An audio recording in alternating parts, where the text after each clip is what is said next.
Welcome to A Pod of Wings and Filth, where two voracious fantasy readers dive into the magical, gritty, and sometimes downright filthy world of fantasy. On this podcast, we chat about our favorite fantasy books, from dragons and magic to the dark and twisted corners of fantastical realms. I'm Morgan. I like to recommend unfinished book series with devastating cliffhangers to unsuspecting friends, so I'm not alone in my pain. And I'm Heather, and sometimes I root for the villain. We've got a lot of opinions, a lot of passion, and even more books to talk about. So grab your favorite brew, maybe a magical artifact or two, and join us as we get into all things magic, wings, and a little bit of filth. Content warning. Expect spice, swearing, spoilers, and strong opinions on dubious character choices. This is an adult show meant to discuss adult things, unfiltered, for an adult audience. Today's episode will contain spoilers for all of The Serpent and the Wings of Night. If you're not ready for unhinged fandom energy, turn back now. Otherwise, spread your wings,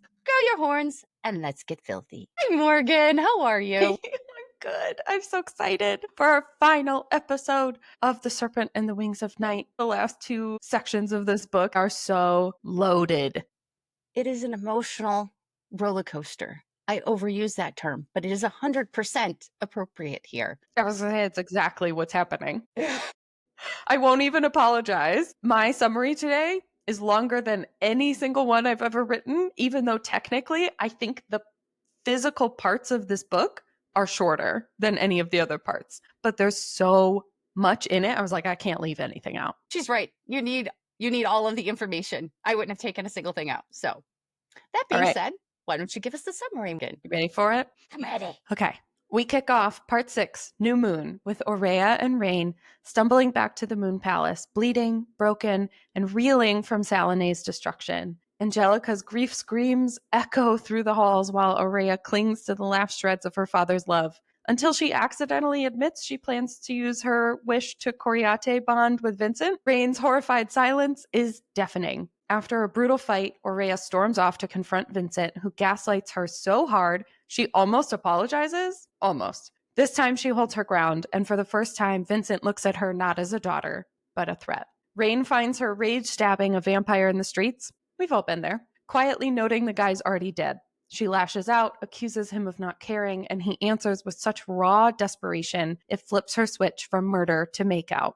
Cue a grief-fueled sky-soaring, finally they boned sex scene that's tender, beautiful, and worth every page of slow burn. Then it's time for the final trial. Grotesque, God-spawn, nightmare fights, and heartbreak. Oraya mercy kills Ibrahim. I'm glad it was you. Takes down Angelica mid-blood feud with some suspicious interference and faces Raihn in one last brutal, beautiful dance. Her blades at his chest. End it, princess, he whispers. And she does. Oraya has won the Kejari. Nyaxia descends, snarks at Vincent.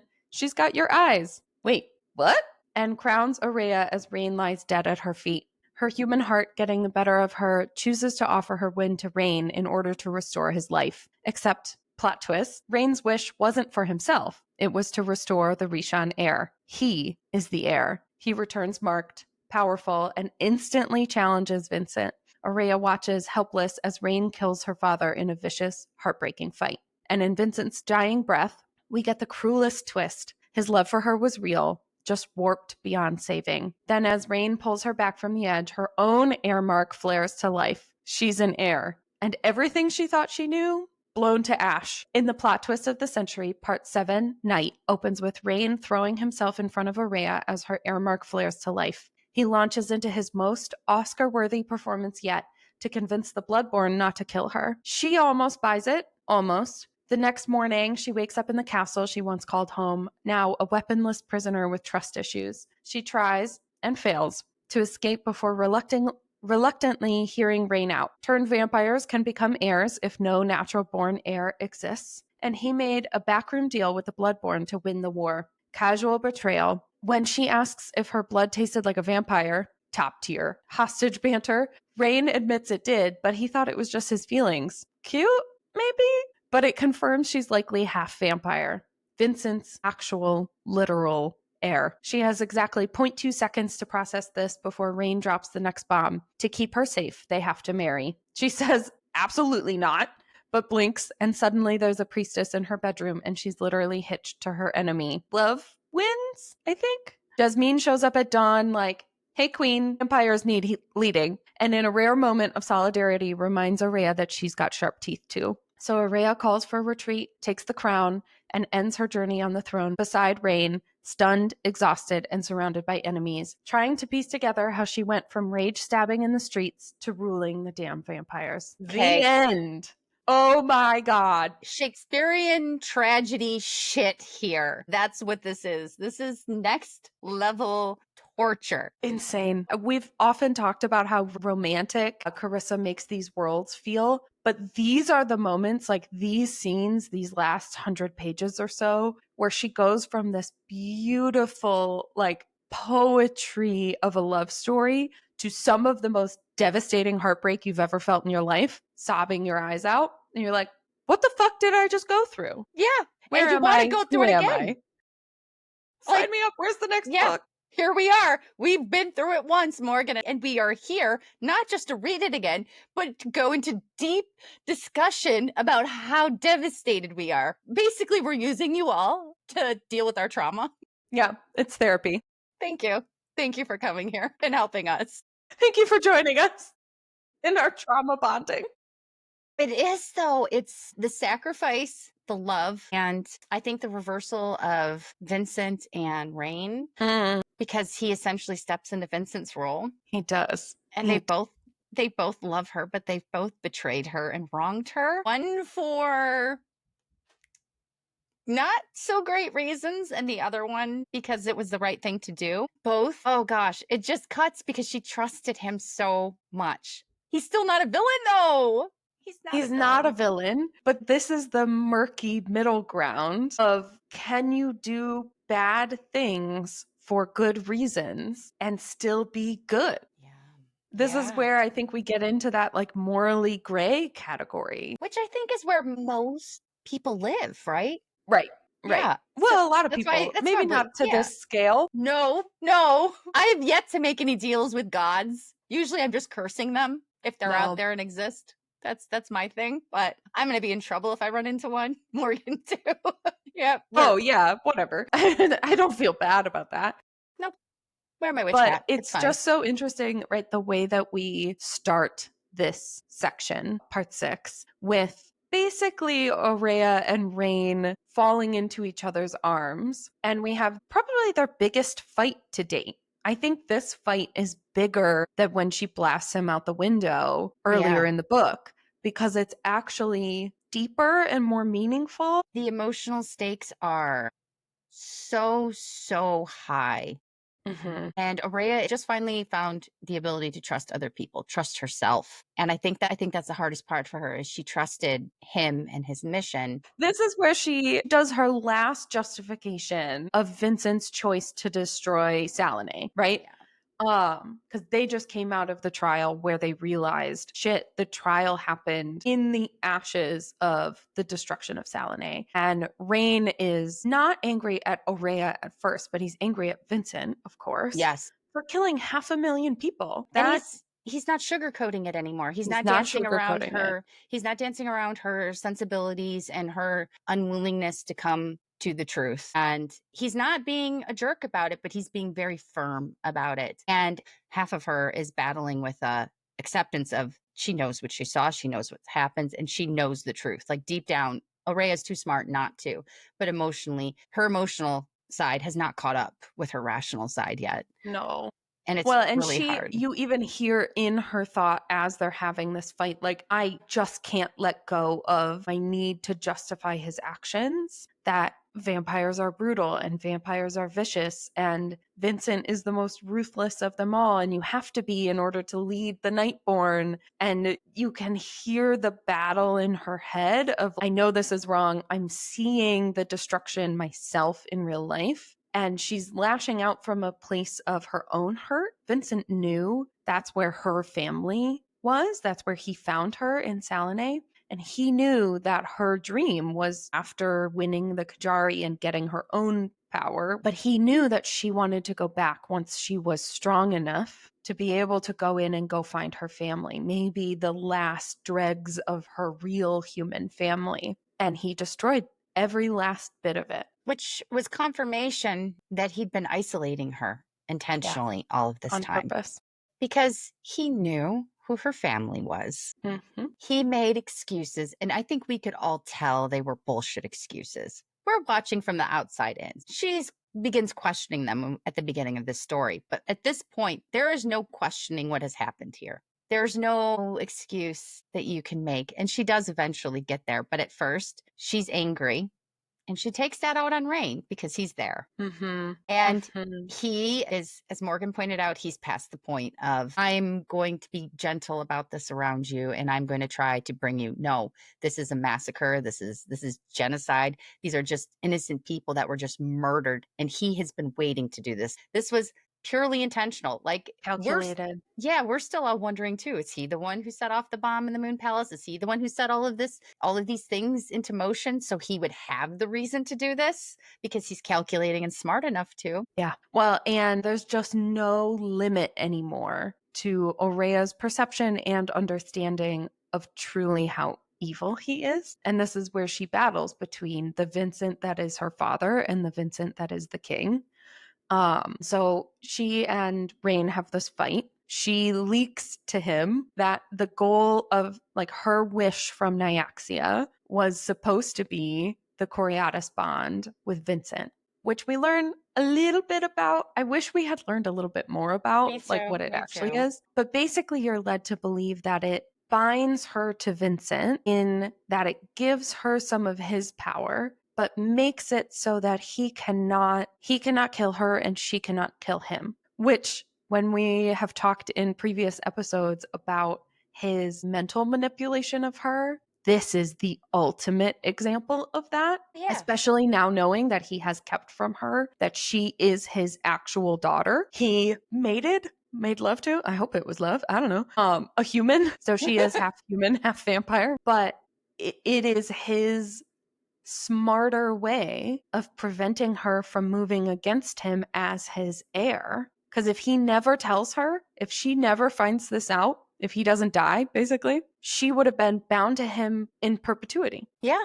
If Yeah. one of us goes, both of us goes. And that's exactly what he wanted. She no longer Hmm. becomes a threat to him then. Hmm. Which I think too, there's no doubt that it's for the manipulation, the extra power, and the two Hmm. of them being able to rule together. He has her under his thumb. So now she will follow him in his every word, which is, changing now that she's gotten away from him in the isolation, which is probably why he didn't want her to team up with anybody in there. He didn't want anybody to whisper any of the truths to her. But I think part of it too, he does love her. He does love her in his own twisted way. I don't think he wanted to kill her. Why would he have saved her from that little house? I think this answers the question of why did he save her when she bit him? Why didn't Hmm. he let her die? Because she would have potentially become a threat or something that could be used against him because she was half human and half vampire. All of the questions that we may have Hmm. could be answered that this was his plan all along. He fell in love with her. Whatever mortal heart he has, fell in love with her instantly, and this has been his plan, is grooming Yeah. her for this so they could together,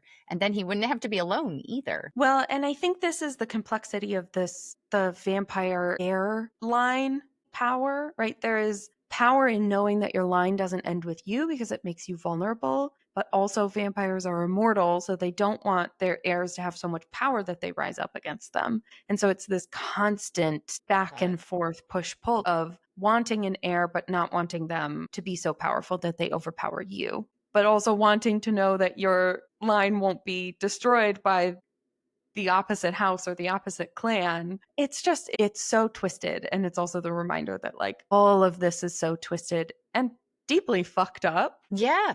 to the point where it isn't about sustaining life or love or anything like that. It's all about power. The beginning here, when there's a punishment that is given for the turned vampire that Oraya lost her virginity to and bit Yeah. her. And This is it's the final interlude. the final interlude, and it is awful. Hmm. Vincent forces Oraya to kill him. And part of me totally understands the rational side of this because of their world. And I think Morgan said their culture and the way that they exist and the way they have to be in order to live. This is a survival of the strongest, the dirtiest, the smartest. And that is a dark, dark lesson. But she did it. She has to carry that. When I read that interlude, I am entirely focused on the fact that she is a real teenager, right? And so is the turned vampire that she kills Yeah. because he's turned. He formerly was a human.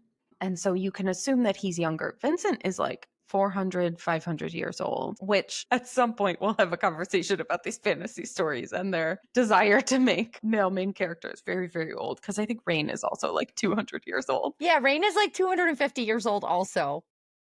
And then But we end like up with in the my mind, teenage he's girls. 30. Yeah, because that's how he acts. And I think that's how old he was. I think he was about that age when he was turned. Mm-hmm. Yeah. But in this interlude, she is an actual human teenager. She's a child, basically. And Vincent is like, you must be hardened. You must understand.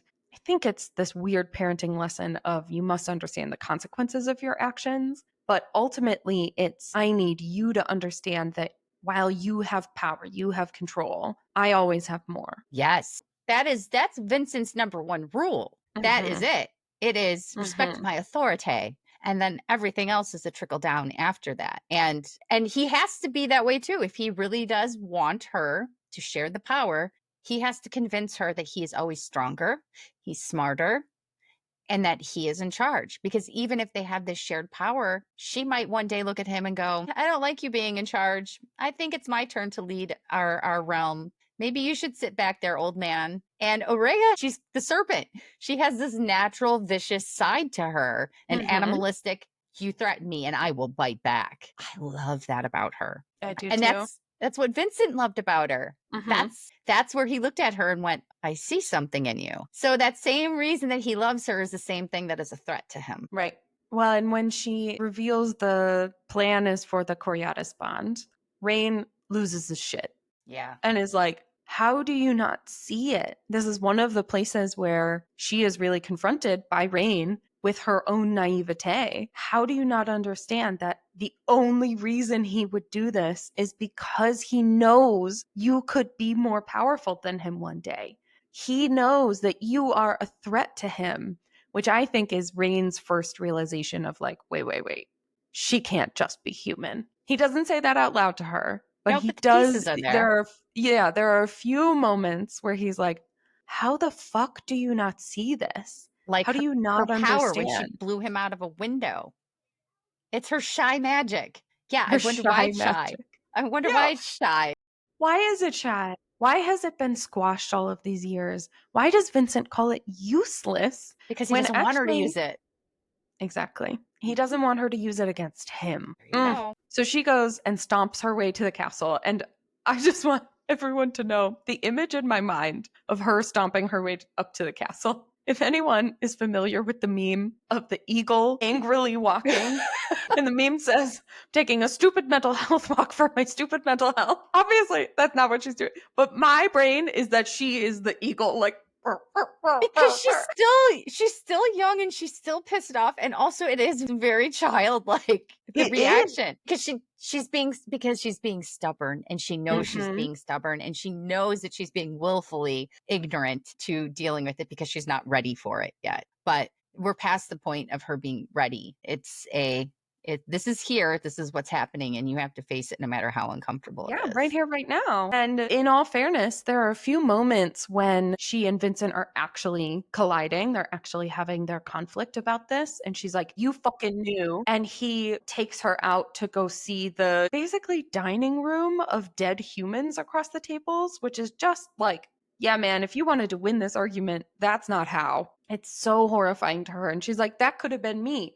And he's like, that could never have been you. He says that time and time again throughout the entire story, and you never understand why until the end. She gets that air mark and you're like, oh, it could have never been you because he knew you were his heir. He Exactly. went to find you to make sure you had not been killed in that And Rain asks her destruction. that question when she tells him about it too. He's like, why was he there? She asks herself at least once or twice in the story, Mhm. what was he doing there? Rain is the one who pointed it out early on. Maybe he did put all the pieces together. Maybe not He had entirely, started to. because he's the one who asked her the first time He was the only, before she asked herself, he is the one who asked her, what was he doing there? Why would he have been there? That doesn't make any sense. And he's right. The next one is her exploding him out the window with his power. And now we have the bond that she's going to use when she wins, that Vincent has chosen for her. All of these things, Raihn is smart. He's not particularly reactive unless pushed. And I think he knew, or at least suspected. And the Yeah. blood, right. I think it begins with when he drinks her blood for the first time in the trial. And then I think from there, as he finds out more and more, he's like, oh, there has to be something here. And this is where, in the end, when he says, like, I believed that you would be able to just go change the world. I think that is also him acknowledging that she had the power to do so. Not just because she's a human who won the Kejari, but because she's actually Vincent's heir and could do it. Yes. And I also think he knew that there was no way she would actually ask for the Coriate bond anymore. I think he knew that had been corrupted. She didn't though. It's funny. I think you're right. I think that he knew before she did. She didn't know until that last moment when he sacrificed himself for her. Yeah. And that moment of sacrifice, I think, is what eventually is the only thing that turns things around for the two of them. Because he was willing to give up everything he was there for, every reason he was there for her. And I think, unlike her, who was dealing with all this conflict, I think deep down, Raihn already knew that he wasn't going to, if it came down to her, be able to kill her. Yeah, I think he knew that. I think he did. Yeah. He's way too self-aware. And he has emotional intelligence. Yeah. Which also, when we get to that part, we'll have to talk about, because I think even I'm still confused about the bargain that he made. So she's eagle stomps her way to the castle, has the fight with Vincent, and then basically starts killing vampires immediately upon leaving the castle again. And Raihn comes to find her, and she's basically, kind of ironically, it felt like bloodlust to me, stabbing this vampire over and over. She's already killed him. He's well dead. And she's just completely lost control. And Raihn kind of chimes in from behind, is like, I think he's dead, man. It was good. It was so him too. It was comforting, but also like that edge of humor, that dark humor that he does so well. You feel everything that Oraya is feeling in that moment. And he takes you right back to, hey, I think you got him.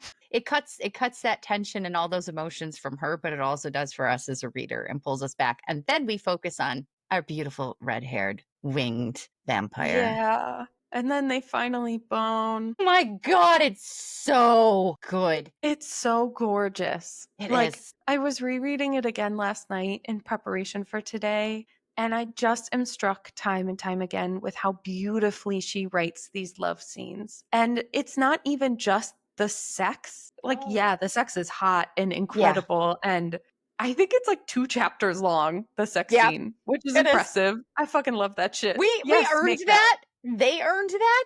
All of us earned that. Carissa earned that. Yes. It's gentle. It's respectful. It's so pleasure focused. It's passionate. Too. Yeah. It's gorgeous. It is. It's one of my absolute favorites. And I think this is a perfect example too, better than most stories, where Morgan and I will be bringing this up regularly because it's a point of contention for both of us, where stories like this are called smut. There's one sex scene in this book, and even if it was raunchy, which it's not, that does not make the entire story smut. This is about connection and surrender. Mm-hmm. It's about trust. Surrender is a good word to use there. Yeah, absolutely. Yes. It's about all of those things, and all it is a physical manifestation of that. And if for all adults here, we can appreciate the beautiful sexual side of that, along with the emotional connection that's happening. And it is so important because after this, it changes everything between the two of them. Raihn was already here in the relationship, but Oraya has finally caught up. Mm-hmm. And now they are both devoted to each other. And they aren't just because they had sex. The sex was them giving in to each other and themselves. That is why I love it. It's so beautiful. Yes. Yeah, this is not smut. I think, the way we, collective royal we, have been talking about smut and dragons and smut and vampires and smut and fairies and smut is just too reductionist. It makes it too small. There are absolutely books, and we will read them, and you and I have read them, that are smut. They are true, pure, filthy, amazing, satisfying smut. That's not this. That is too small of a label to put here. Yes, there is a sex scene. Yeah, is it 2 chapters long? Hell yeah, it is. And also, wow, did we earn it? Did they earn it? Is it way more, like you were saying, about the emotional journey of it, the vulnerability, the yielding, the surrender, to be able to submit and actually recognize that you're safe, especially after this experience that we get in these interludes of her past traumas around love and sex and surrendering and feeling safe enough to do so. I think there are so many, especially adult women who read this, who see themselves in one way, shape, or form, to have found that person that you can actually let go of all of the preconceived notions, the images that we have of ourselves, the walls that we build around ourselves intentionally for protection. They do beautiful jobs protecting us. And also, we're allowed to let them down sometimes. It's okay. It is okay. And it's also, Oraya is one of my favorite examples of it because I feel like Carissa does such a good job of showing how hard it was for her to let those walls down. Mhm. And even when you want to, how scary it is. Even more so, I think, if you're a strong, brave person and Mhm. independent, it's even harder to let go of that independence because you feel like you're letting go of your strength and you don't have that shield anymore. But when you can, and it's with the right person, You don't you need it. know you get 2 chapters of beautiful glory. And I loved sort of the arc of this scene is, right, she's stabbing this vampire in the streets. I love that They so much. finally submit to each other and have this beautiful, passionate kiss. They fly. The only reason he goes to find her is because he's worried she's not going to make it back before dawn and get kicked out of the tournament. Again, beautiful, loving her from afar when she's struggling to love herself. They finally submit, have this gorgeous, incredible sex scene. And some of it is even, you get a lot of sex on the page. There's a little bit of fade to black that Yeah, happens too. there is. It's not just explicit sex Mm-mm. constantly. He makes a joke that he has a list in his head of all of the ways he has experiments he wants to run. He wants to like see all the ways he can bring her pleasure. And that's part of the fade to black. She makes a joke that like we didn't even get halfway through the list. Yes, yes, yes. The 2 of them, they're Before so great. right before they collapse with exhaustion and they're like, I guess we should like pause and maybe rest for a little bit because we have to go. We have to go like fight for our lives tomorrow. Yeah, we have to go like win this giant tournament that has been our entire goal There for was years and years. another part of it that I had forgotten about. He doesn't drink from her in this either. Mm-mm. There's no blood drinking. Like, I loved that she made the choice not to do that because it's so easy to, that it wasn't even necessarily an option for him. I will admit that is one of my favorite tropes. Carissa brings it up earlier when they're in the trial where he does drink her blood. It's one of my favorite micro tropes in romantasy is when there's like a chemical alteration happening to the female main character of some kind. And so she is like super, super horny, and the male main character has to resist Yes, basically like taking advantage of it. It's yes. so sexy because it builds so much tension Oh, it's in the most edging big beautiful time. way Yeah. and reminds us that the sexiest sex, say that 10 times fast, is the sex that is fully and completely consented to always. And it's not to say that that altered sex is not sexy. Oh my God, that venom, the enhancement, sure. But like the best stuff actually is the like really pure stuff. Yep. I love That's it so added much. goodies. That's extra icing on the cake, but it is not a requirement for the pleasure and the joy. Yeah. Hmm. She just gets it. So we get this beautiful sex, and then they have to pause because they're like, and we're exhausted and have to go fight in this tournament. And in that moment is when we get a little bit of Rain sort of exposing more of his own truth. Oraya asks the questions more about like, how did you get turned and what happened and what actually brought you here? We learn a little bit about Nessanin. And I Yes. think this moment is here to provide almost even more heartbreak later when she finds out that he didn't tell her the whole truth. Which in this scenario is as good as a lie. Mm-hmm. It really is. Mm-hmm. And as honest as he's been with her and as transparent as he's been with her up to this point, that hurts. It hurts That a hurts. lot. That hurts more than anything. Even especially after the betrayal of Vincent and her coming to terms with that.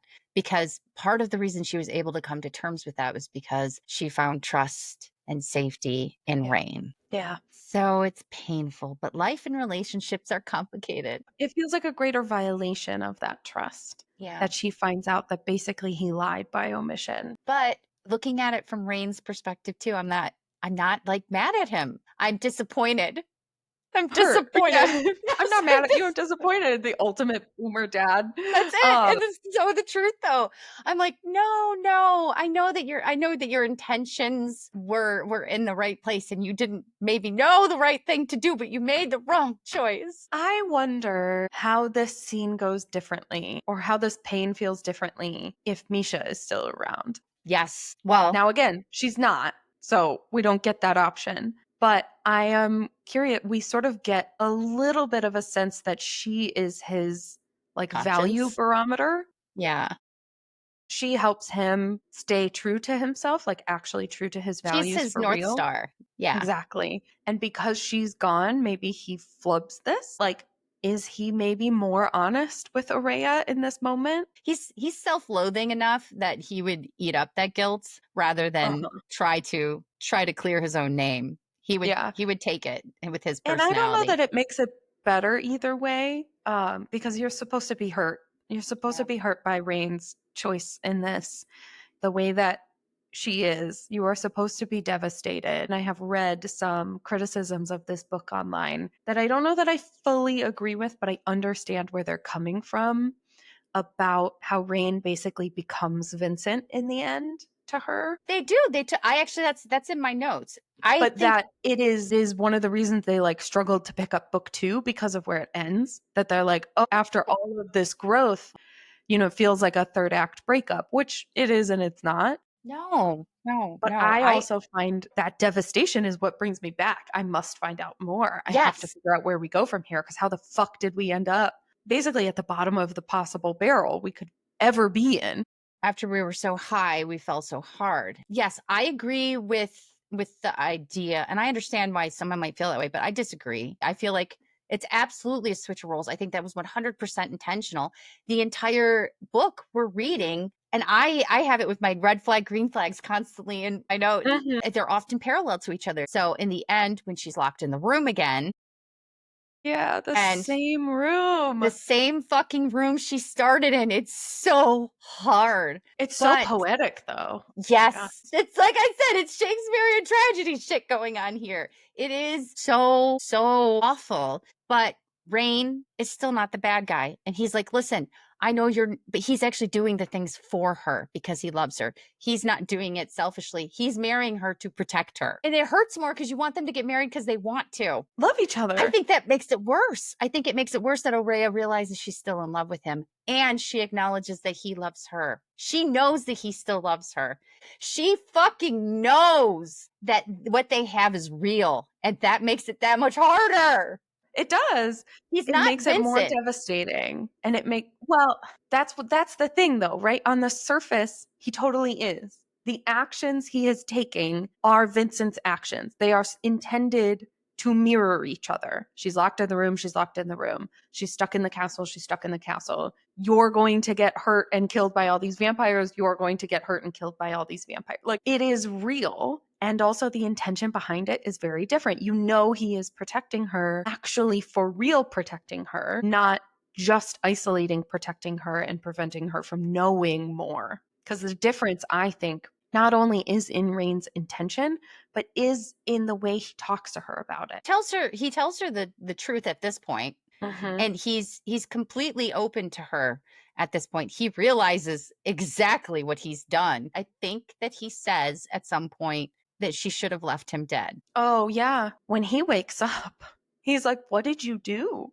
Yeah. It's so romantic and it's so heartbreaking. Yes, at the What same the time. fuck did you do? The lack of closure to I basically sacrificed my life for you and you ruined it. Like by making that human choice, she kind of ruined it. Okay. Anyways, so they make love. They have that romantic scene and then it's time for the final trial. And I'm curious what your takeaway is from the actual trial. But the trial itself to me felt a little underwhelming. Oh, yeah, it really did. I think first of all, the first few trials were so great. and they were so epic and they had so Mhm. much emotional stakes and otherwise attached to them. The rising action at the time. That's another thing. The pacing to the story, it's a long book. It does not feel like it at all. You blow through it. Also, I feel like we've been given this beautiful connection between Rain and Oraya. I think subconsciously I want it to end there. I think Mhm. that's part of the reason why I'm not interested in this trial, is because I'm like, I just want to go back to the bedroom with the two of them where they were happy, because we I all know what's coming. One of them has to win. One of them has to win. That's the whole thing. And so it would be way more satisfying for us readers who love a happily ever after to be like, and scene. They live happily ever after in the Moon Palace and nothing bad ever happens Yep. ever. Yep. Yay, good night. I also think that the trial itself, so she battles basically three, Demons, well, they're bodies that have been god resurrected, that demons. have had some Yeah. sort of magic basically like shoved into them, which is so gross, to mimic some of the gods that Nyaxia has to battle in order to return to power or whatever it is. But I also think it's a little underwhelming because you realize just how strong Oraya has become and how kind of over it she is. There's a comment in her monologue at one point when she's battling these three gods where she's like, these false mimicries, she realizes that the bodies used are some of the previous contestants from the tournament. She's disgusted by the like horrific nature of it. Yeah, because it could have been her. It could have been her. It could have And been I think Rain. she's a little tired of the gratuitous violence. Yeah. Yeah, because that's what it is. What is it for? And I think it was the first or the second trial too, where they had all of the bloodborne who Yeah. were all Yeah. crazy and stuff too, that you realize like all of these are warped versions and manifestations of creatures that existed before in Hmm. every single trial. Even what Trial. they did Yeah. to the vampires, making them crazy and have the bloodlust. And then the poisoned animals. Yeah. Yeah, they might be monsters to some degree, but it still was horrible. Even the ones I didn't like, I was like, "Oh, that's a really brutal way to That's a fucked go." up way to die. Yeah. I think she is starting to be really turned off by the lack of choice happening. Yeah. That some of this is spun as brutality and ruthlessness for the sake of it. And her human heart that's starting to get stronger and stronger and louder to her with Rain's encouragement, with Misha's encouragement, with Ilana's encouragement With her is scarf starting with to, her. yeah, is starting to get so loud that she can't turn it off. And so she's like, okay, I guess I will I'll rip the head off of this like singing monstrosity. And she stumbles out into the main arena after getting through and she's just like, okay, next. Yeah, like, I'll do what I have to because I don't have a choice, but I don't wanna be here anymore. And maybe that's why it feels like it isn't the same as the other trials, is because that's how Hmm. she feels. The way she Yeah. feels about this one is different. I think you're right. I think she's tired of the bullshit. They're all pawns to Nyaxia at the end of the day. They're putting on their show for her. She likes her children squabbling. Hmm. When I was rereading it last night, that felt like such a small bit. The crowd is there screaming and like, wow, going crazy. And she's just like barely registering it. Like she hones in on Vincent. Where's Vincent in the crowd? And that's it. She like kind of hears the screaming, but it's just interesting to see the way that her interaction with it has changed. When she goes into those first few trials, she's scared. Fuck, I'm scared. I could die here. And at the end, she's like, I'm not going to die here. I'm Nope. going to make it through this. And also, wow, fuck this. Until she gets to Rain. Well, so first she goes through Ibrahim. Gosh, this part too! I cried, especially the second reread. I cried harder when she kills Ibrahim than I did when she kills Rain in the end. Understandable. Okay, this is I think a perfect example of, this is something I've learned a lot more about writing. Mm. Watching movies for years, TV shows, reading books, I always find it's really important that those side characters come alive. It doesn't matter if you just give them 2 lines. If you're going to sacrifice them at some point, which that's what he is, he's a sacrifice, He is. then you have to give me something. And some authors just don't. So there's no emotional investment there. He's barely in this story. He's an enemy. He's a vampire, and he would kill her if he could. But we don't blame him for it because he has no choice either. No, I think we said this in an earlier episode. He is the vampire equivalent of her humanness, right? He is viewed by everyone as weak, but he is a final contestant. He's a finalist in this competition. He and Oraya make it out of their first stage of this trial before the actual vampires do. And so you're led to believe like he's this hobbled, weak, whatever, but you're Nope. like, He was put there for the same reason she was, as he either made it to that part because he was capable of doing so. And that's why, you hear everyone in the Coliseum laughing at him, and he starts to give up hearing that laughter. And she goes, no, no, no, fuck them. Give me a fair fight and I will give you a fair death. And it is love just her. I so love her. beautiful. I don't know that I would call it mercy, but she It's offers respect. kindness, Yeah, compassion, respect. it's Yeah. I'm looking at you and treating you as an equal here. We had to fight to get here. She's acknowledging the same thing you just said. I see you, motherfucker. I know what you've been through because of what I've been through. So we didn't just get here because we were lucky or strong or gifted. Now, let's do this because at the end of the day, they're both warriors. I love that stuff. I You talk love about that stuff. chills. I had for sure chills. I was reading it. I was like, oh, Ibrahim. And he says right before he dies, I'm glad it was you. Just cue all of the tears. He knew from the start she was a serious contestant. He never underestimated her, and she never underestimated him. They were equals. It was so stunning and beautiful. So, folks, that's how you do it. That's how you write a side character that doesn't have a lot of action on page, not even a lot of interaction with any of the main characters. And you have two Very women little. reading it and sobbing at Yeah. his death at the end. She is masterful in that way. I think Carissa is really incredible at that. Drawing empathy is her biggest strength, I think. Yes. Yes. So then we get Araya's battle with Angelica.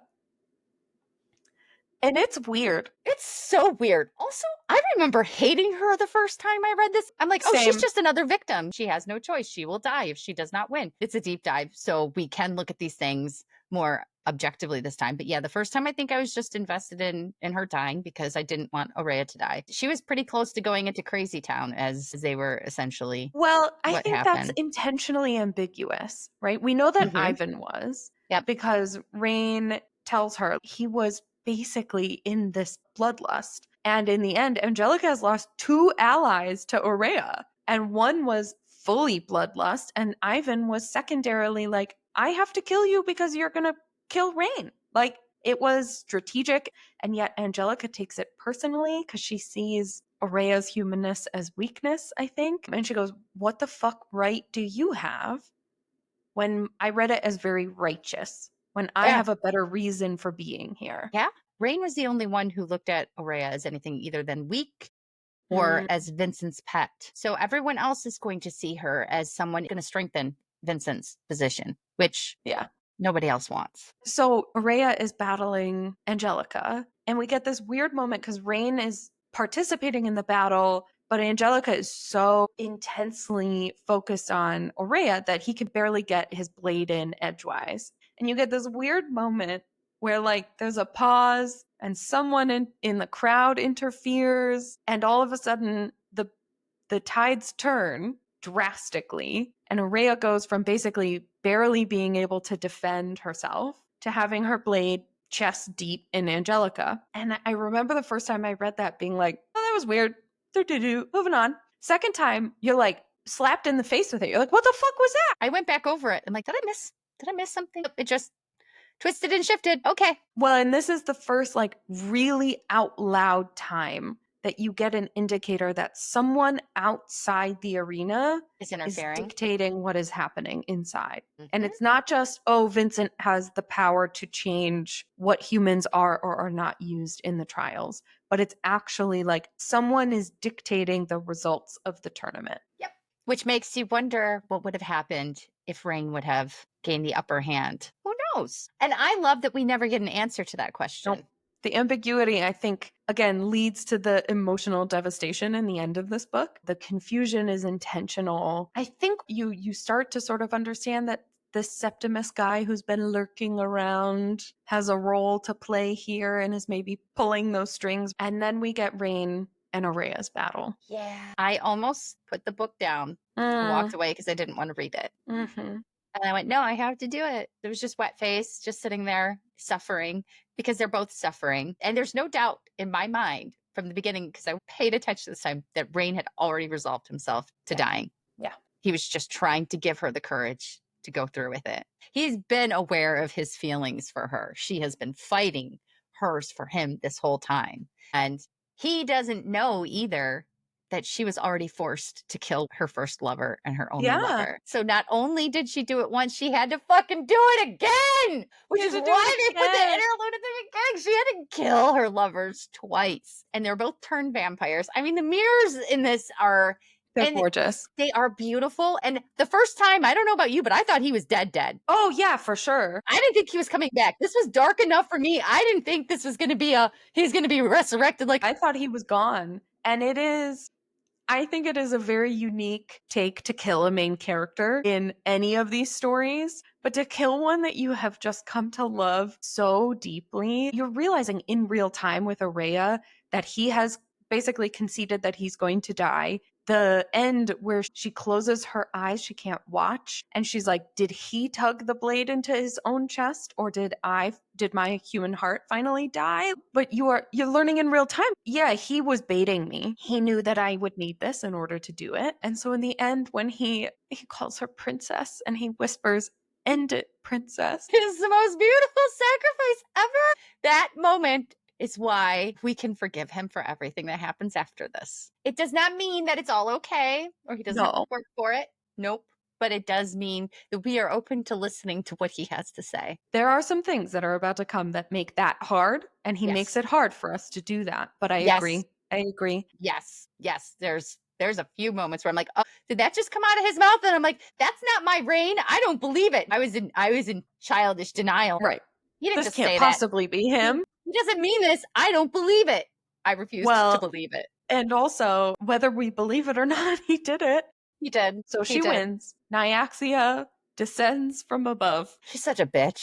She is such a bitch. And also, I think I was worried the first time I read this that Oraya was going to not care about Nyaxia. But actually, Carissa writes it really beautifully where you do recognize Nyaxia's power. There's a line of I would rejoice in the agony if she were to ask me to run myself through with a blade or something like that. And you're like, even Oraya, who doesn't give a fuck about the gods, is completely consumed by this power that's just radiating off of her. Which is also amazing because she's been around Vincent, who is the most powerful vampire out there. Not for long. And we get an interesting, we've been talking about these mirrors, but we get this interesting opposite moment with Nyaxia and Oraya. Nyaxia makes a comment because she can basically see her soul is the way she's describing it. She realizes oh, you just killed your lover in order to win this tournament, in order to win my presence. And she goes, a dead lover can never break your heart. And Oraya goes, as if it's not already broken.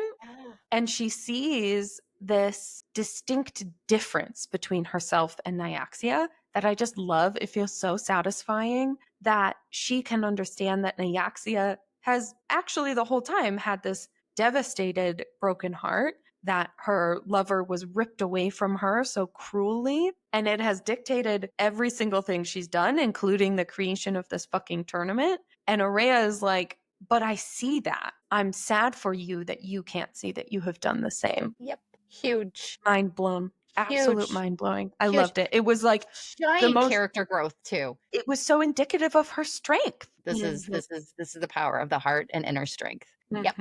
And her finally realizing, I'm not like you. It's another moment where she was touching her humanity. She's very in touch with her vampire side. It's the only side she's been allowed to touch for all of these years. It's what makes her a prime leader. Really beautifully set up to lead both the human parts of the world that do still exist here in Obitrace and the vampire parts. We also get Nyaxia's snark where she makes a comment to Vincent, oh, she has your eyes. Yes! And let me say this too. It is so easy to miss that part because there's so much going on. So if you're sitting there still reeling from Raihn's death, It is very easy to roll over that point. There it is. You got it. It's a final piece of the puzzle, buddy. Huh? Why does she have his eyes? Because that's his girl. Because he is actually her for real dad. And can you imagine that revelation that she had to come to, that all this time he was really her father and he didn't tell her? Like, more than anything else, I think that had to be the most painful thing. I think so too, especially because her story up until now has been entirely about her finding her own place in the world. Where am I? Where do I belong? Where have I come from? Is there this family out there for me? Because obviously what I'm getting here from Vincent is not family with a capital F. And so her whole story is about finding her place in this world. There's a Taylor Swift song playing in the back of my head about this. And he has ripped that away from her by not being honest about the fact that she is actually his kid. So twisted. It's so sad. He didn't It's want that so emotional connection, which ironically is what drew him to her in the first place. sad. But she is his weakness. And even in these final moments, we should hate his guts. He's a bad man. He just murdered 500,000 people for no reason other than his grab for power. And yet I have some form of empathy for this man who did not know what to do with this emotional feeling he had for his daughter, and the complexity in which he raised her and took care of her. Give me that villain every time, though, because most villains aren't black and white. No. And he is totally bad. There is no question about his evil. We are not questioning the evil of Vincent or his ulterior motives or his selfishness. But what I'm also not questioning is his love for Oraya. I'm not questioning his love. I am questioning his parenting. Oh my gosh. It's not Always. even parenting. Yes. So Oraya makes the decision in the face of Nyaxia, this all-powerful being. My wish is for Raihn to have won. And he comes back to life and gasping, holding the wound that is no longer there, looks at her and says immediately, Oraya, what have you done? But she doesn't doubt it. There's a couple of moments where Araya's like, she can tell the inside of my soul. I don't have to clarify. She doesn't ask me if that's what I mean or if that's really what I want. Oraya's intentions? Right. Why? Why did she pick that? think that he was more deserving of that power than she was? Yeah. Why did she give him the wish? So he comes flaring back to life, his air mark reestablished, because his ask, he says, actually, I want to read it because it was so devastating. Raihn's confusion turns to realization, then turned to my brow furrowed. That wasn't relief. That was anguish. Rhea, he choked out. What did you? Rise, Nyaxia commanded. Rise, my son, and tell me how I may reward your victory. He did not speak for a long moment. That silence seemed to stretch 1,000,000 years. At last he rose and approached Nyaxia. Her fingers stroked his cheek, leaving in their wake little paths of blood. Oh my God, the poetry of this. My, what a long time it has been, she crooned. Even fate did not know if I would see this face again. Likewise, my lady. So you're immediately questioning, see this face again? What do you mean, see this face again? What's happening? Vincent's jaw was so tight it trembled, his knuckles white at his sides, back straight. His wings quivered as if he had to hold himself back from flying down here. Nyaxia's eyes danced with amusement, terrifying amusement. My stomach clenched tight. I did not like to see that level of delight, the kind of delight that promised bloodshed. Nyaxia likes her children squabbling. Something was not right. Tell me, my son, what is your prize? The world held its breath. Raihn bowed his head. In the crowd, I glimpsed Septimus pushing forward through the stands, a hungry grin spreading over his lips. Why was Septimus looking so pleased if his champion had fallen? Raihn said, 200 years ago, you came to this place and granted the winner of the Kejari a wish. You sealed away the power of the Rishon Nightborn king. The smirk on Nyaxia's lips had grown to a grin, and with it my stomach sank. I wish for that power, my lady. I wish for it to be restored to the Rishon airline. I wish for it to be restored to me. Yep. And that's when you've already been through all of it. I am really, really good at foreseeing things that are going to happen. Yeah, you are. I have excellent pattern recognition. Nowhere in the friggin' world did I expect this to happen.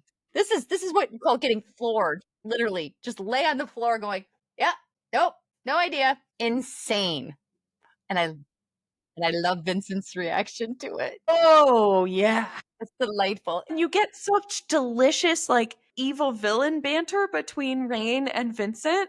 Because Rain makes some comment about you must not remember me. You killed everyone who could possibly be a part of this, except you missed one. And I was just like, ooh, mic drop. What the fuck? It was exciting and it was so satisfying, but it was also difficult because while you have this moment that you're enjoying it, we're seeing it from Araya's point of view. And while she knows Vincent is a bad, bad man at this point, he's still her daddy. And even more so, we're about to find out, like, is her actual father. So Yes. Rain blows him to Some smithereens, Vader shit going on. truly destroys the fuck out of him. Some Vader shit going. That took my brain a second. Araya, I'm your father. Which he technically doesn't even say. He doesn't. She doesn't know until after, like, officially. Yeah, he says something to the effect of, like, I would have told you eventually, which I think is actually even more devastating in an emotionally abusive kind of way, that, like, I was going to wait until you had done the thing. And then let you know. After you And had no then let you power know. to hurt me. Exactly. After you had chosen of your own accord to take away your own power to fight me. Yep. Yikes. Gross. Gross. But as he's dying, we get his very first real I love you. It's devastating. Yeah. And as a reader, you're conflicted because you want to celebrate his doom. You want to celebrate him being gone. Yeah, you want to celebrate be him. able to, but you can't. Not really. Oh, I was mourning with Oraya and everything that she lost and never got to have. I think as a reader, there's relief, but there's not. Yeah, there's no celebration. You can't cheer for it the way you might want to. And so in her devastation, right, she basically lights on Nightfire. Like she just like waves of it pour off of her again in her grief. And I think it's even described as she's protecting Vincent's mangled, dead, disgusting body like a serpent guarding her nest. Yeah. I was like, ooh, I see what you did there with those words. Mm-hmm. God damn. And she makes a few comments that her neck starts to like itch or tingle. And Rain comes up and her magic immediately recognizes him and is the only thing that gets her to stop. And part 6 ends with her air mark coming to life on her neck and the realization that she must have been his real child. What a fucking way to end that. Sometimes when you read endings like this where you have all of these reveals and betrayals and you have conflict that you didn't see coming, a lot of times it feels very manipulative. It feels like you have been swindled at the end of the story. And I feel like I'm being used sometimes, as we have been pointing out through the whole entire thing. This is not. This is a beautifully orchestrated way of getting to a point that we were told we were going to get to through the whole story. Through the whole entire story, every step that has been taken up to this point has gotten us to where we are now. So as crazy as all of these twists and turns are, it doesn't feel like it's just for the sake of confusing us and flipping things upside down. It doesn't feel like that for a minute, which is why we're so emotionally invested as opposed to just shock value, because that's not what this is at all. No, it's so much deeper than that. In every third sentence, there is something leading you to understand more depth and more understanding of what's been going on the whole time. It's all on the page. All of it is on the page. All of it is on the page. So part 7 opens up with Oraya's air mark being revealed. And basically one of Rain's co-conspirators, I guess you could call him. I don't even remember his name. He's not important. Is like, is that a fucking air mark? Kill her. She must die. He wants her dead. Like now. Well, to be fair, her air mark just bloomed to life. She is the heir to the Hiaj clan now. She is the heir to the throne as much as Rain is. And so as brutal and violent as it is for him to immediately be like, kill her, it's exactly what Vincent would have told her. Yeah. So there is this like, of course that's happening. The thing that I think makes it really twisty, and this is looping back to like the things that come out of Rain's mouth are not justifiable, even if they make sense. Because he makes some comment about taking her and keeping her hostage, and I think he says to rape her. He uses the word rape. He uses the big R word. Like they did our queen, is what he says. We will do it to her what they did to our queen and rape her like they did our queen. Yeah, I don't like that in any way, shape, or form. That one in particular is so fucking vile. And knowing what he knows about her, I think it's one of those moments where he just says the thing to get through the moment. I need to Oh, yeah. convince them that I'm going Yeah. to hurt her enough that it will be worth not killing her in this moment. But with the knowledge that he has about her past and about her wounds, it is inexcusable. Yeah, I want to break his jaw. Yeah. I want her to break his jaw. Immediately. It'll heal, just like she will eventually. That's an unforgivable. Even though we know where his intentions were and we know that he was trying to save her. Nope, nope, nope. So he puts her to sleep with his magic and whisks her away to the castle.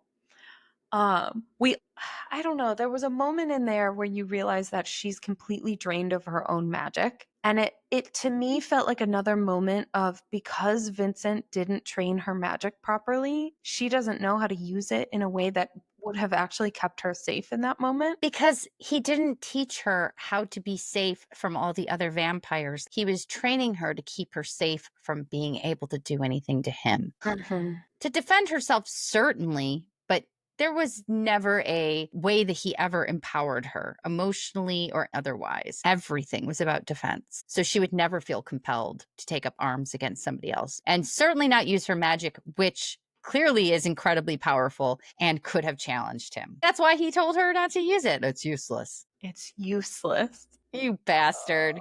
You fucking bastard. Oh, Yeah. Yeah. And how many girls have been told those things? You can't do that because you're a girl. How many of us have been told that we can't do these things by people that we trusted or should be encouraging us otherwise? Yeah, I felt that. So we go to her room where she's a prisoner once again. Once again. That's one of the hardest parts of the whole story for me, is her returning to that room. I sensed and felt a visceral claustrophobia reading through these last few chapters because of it. Yeah. Yeah. I felt like I was trapped in there with her. Yeah. And it broke my heart. And I felt more trapped with her because we know that Raihn knows her better than Vincent did.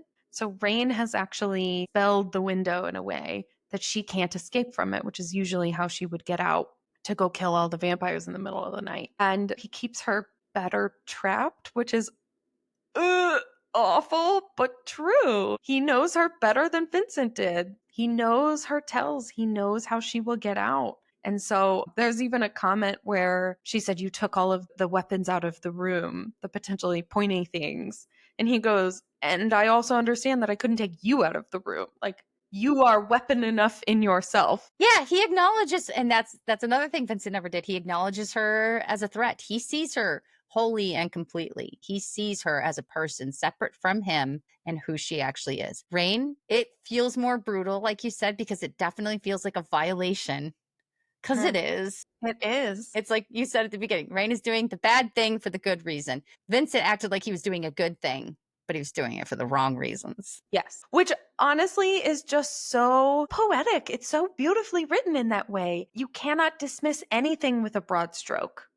Everything has nuance to it. Everything has depth to it. Even these moments that are so painful are particularly painful because of the amount of depth. So Raihn confronts her in her room, her new cell, basically. And she says, "Say words that actually mean something," she says to him. The gut wrench, just the absolute brutality to that. We get all of her pain. We get all of her just devastation in this, even though she's lashing out, and she's lashing out kind of childlike, to be honest. She understands that there's more here, but she is not willing to face it yet, No, which she's is not very ready. similar to what she did with Vincent. It's so hard, and it's bittersweet as hell. I feel at this point in the story, and the first time I read it, at this point, I'm devastated for Oraya, but also Raihn.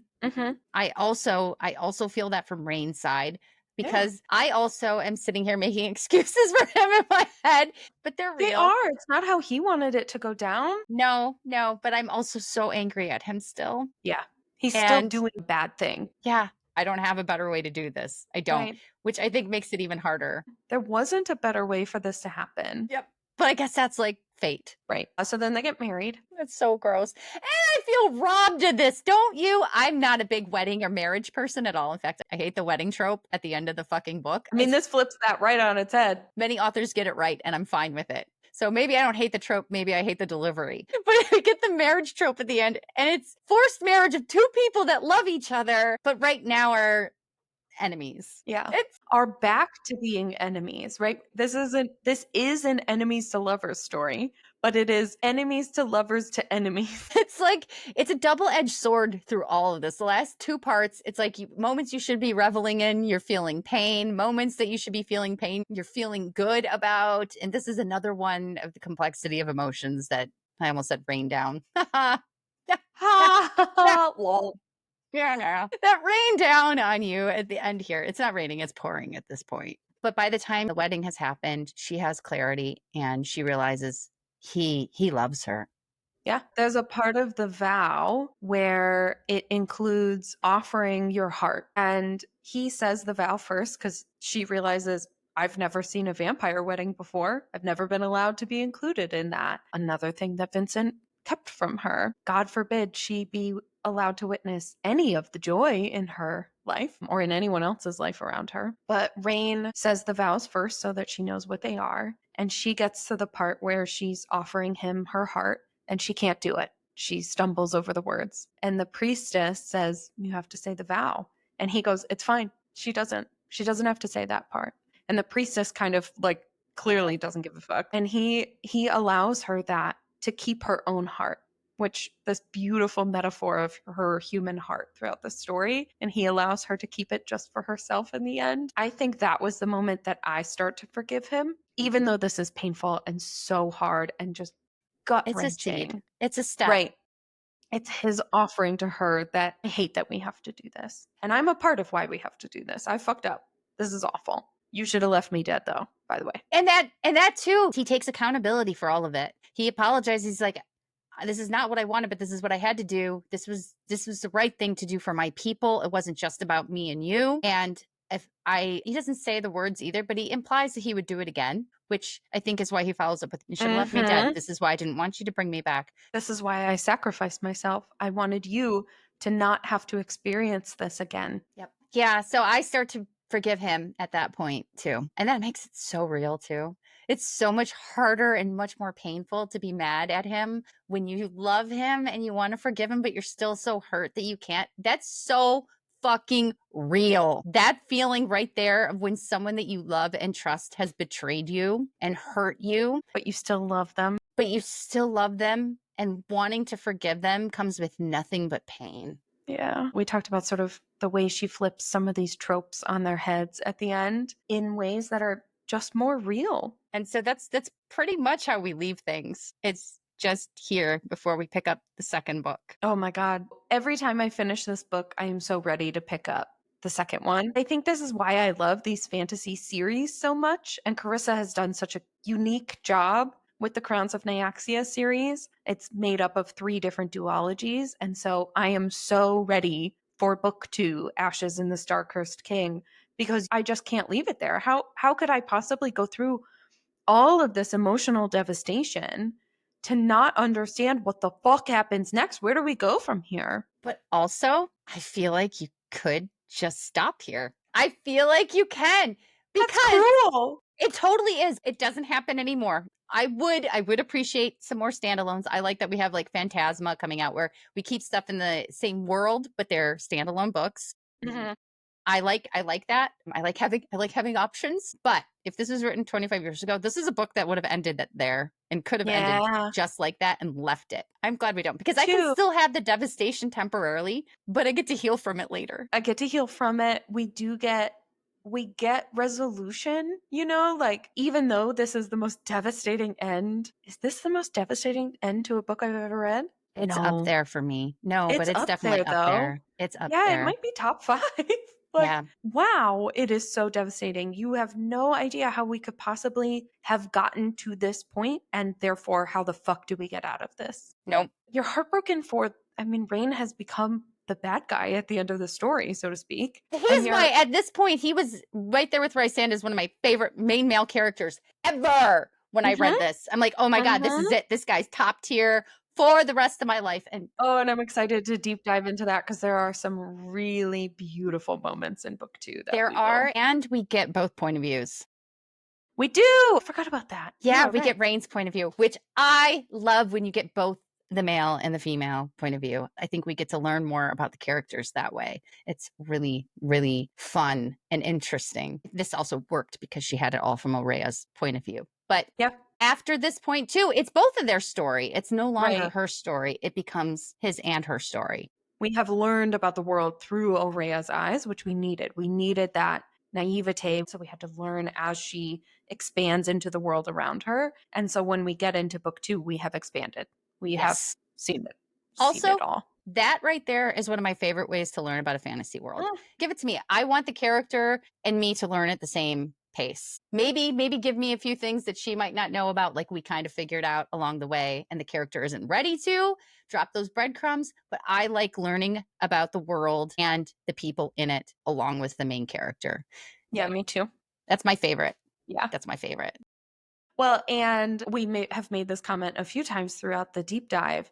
Oraya is so smart. She's Yes. so observant. She's so aware. And so her naivete is genuine. It's not innocence for the sake of it. And it's not even, I don't even know if I'd use innocent. Naivete, yeah, but No. I think she has an understanding of the brutality of the world, but it is a perfect example of you can write a young character, have them still have the attributes of a 20-year-old in these made up magical worlds, Mhm. and they can be intelligent. They can still make mistakes. We don't have to make them really immature in order to have these events happen. And Carissa has youngish characters in most of her books. Those that aren't vampires or fae, anyway.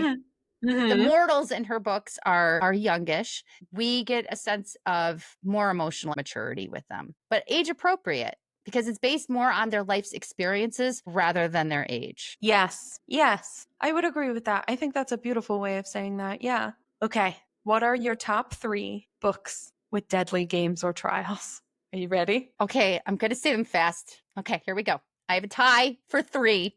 It's Trial of the Sun Queen, tied with Serpent in the Wings of Night. Number 2, Red Rising. And number 1 is Goblet of Fire. Shocked. That was the only one that didn't change for me on my list at all. That was number 1 from the beginning. And it's because it was the first real trials and deadly games I ever read in a book. And I was like, this is my jam. Oh, wow. I wasn't expecting a plot twist with your list.